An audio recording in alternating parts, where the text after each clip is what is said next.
the first question about the Federal New Horizons for Senior program, uh, which has helped several local communities, is now accepting applications for funding projects. What are these projects and what are the benefits? Nuno, prazer estar aqui com vocês. It's always a pleasure to be meeting with you. Look, you have asked a very important question about a very popular program called New Horizons for Seniors. This is about keeping our seniors active, getting them out of their house, making sure they're socializing, making sure they're staying active and healthy, and making sure that they are not isolated and alone. And so essentially what happens is until September 14 at 3 p.m., that's Eastern Standard Time, any organization in Canada can apply for up to $25,000 to run at local community center. Very well, Julie. As you said before in your answer, the deadline to apply for the New Horizons for Seniors program is September 14, as you said. Is it an eligible program for all seniors? Well, it has to be an organization that's applying, okay? And so, look, we put some priorities on how, you know how there's like marks that are given to applications. So if you are promoting volunteerism among seniors, if you are engaging seniors in the community through the mentoring of others, if you are doing programs around elder abuse or financial abuse, if you're doing art programs or gardening programs, all of those are acceptable.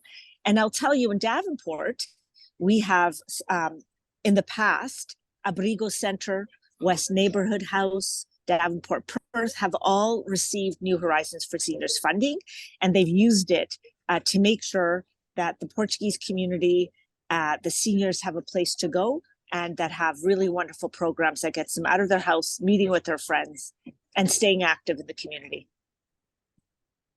Good, Julie. Unfortunately, Canada has been much talked about abroad, in Portugal, for instance, because of the fires raging in the country. Julie recently spoke about climate change being a priority issues for Davenport residents. In a video you shared on social media, what will happen in Davenport to meet the federal government's goal to end climate change? Well, you have asked two huge questions in one Yes. question, Nuno. So let's just talk about the active forest fires. This has been a historic season in Canada. We typically get forest fires only in the west coast of Canada, but this year we had it in Nova Scotia, we had it in Quebec, and we had it in parts of northern Ontario. And now what's burning is there's 265 fires that's burning in Northwest Territories. And right now there's 20,000 Canadians that are evacuating around the main city in the Yukon. So they're leaving, and there's only one highway they can leave on, and that's Highway 3, and that's what they're doing right now.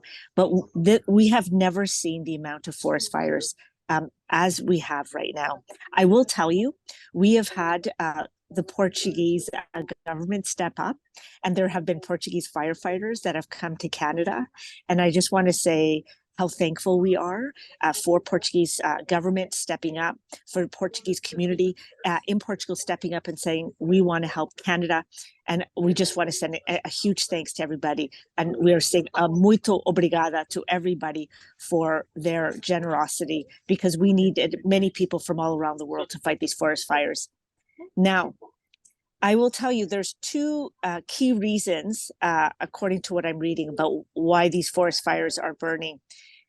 Many of them are inadvertently man-made, okay, man-made. That means someone started a fire, but because we've had extra dry season, okay, not enough rain, that is why you are having more fires burning for longer periods of time. Okay. So I just want to tell people that it is a very serious situation, but our Canadian government is taking a number of measures to try to make sure that we are better prepared for forest fires as we continue to go through this forest fire season, because we expect it to continue into August and in September. Now, we know that many of the Portuguese Canadians travel back to Portugal, and they will be coming back to Canada sometime soon. Many of them come back in September.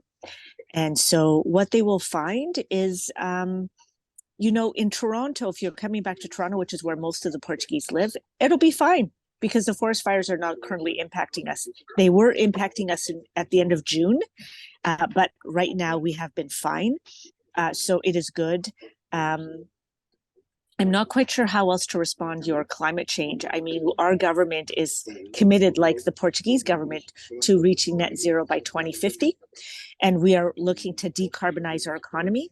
Our inflation rate, by the way, has gone up a little bit to 3.3%, but it's still among the lowest out of all the countries in Europe and the OECD. So, we continue to have some high food prices, some high transportation prices, but overall, compared to other countries, our inflation is among the lowest. So I think what they will find coming back to Canada is a very happy member of Parliament, Julie Dzerowicz, because I like to see all the Portuguese coming back to Canada because I like to see them, and they'll know that I'm here and available to serve them. Very well, Julie. My last question, a little exercise to do with you. So now the Portuguese have returned to Portugal for the summer season. Maybe the majority, I think so. When they return to Canada, for example, in September, to Davenport, what new things will they find? Anything new you can tell us about? What will they find? Yes, well, we've had a big cabinet shuffle, That means we have a new Minister of Housing. We have a new Minister of Infrastructure, a new Minister of Public Safety. So they're going to see that we're going to have a mostly a new team at the federal level. Because we are determined, because we have a housing crisis here, as you know, rents have gotten very expensive across Canada. Our federal government is determined we are going to build new houses as possible, and we're determined to resolve the housing crisis, working together with the municipalities and with the provinces.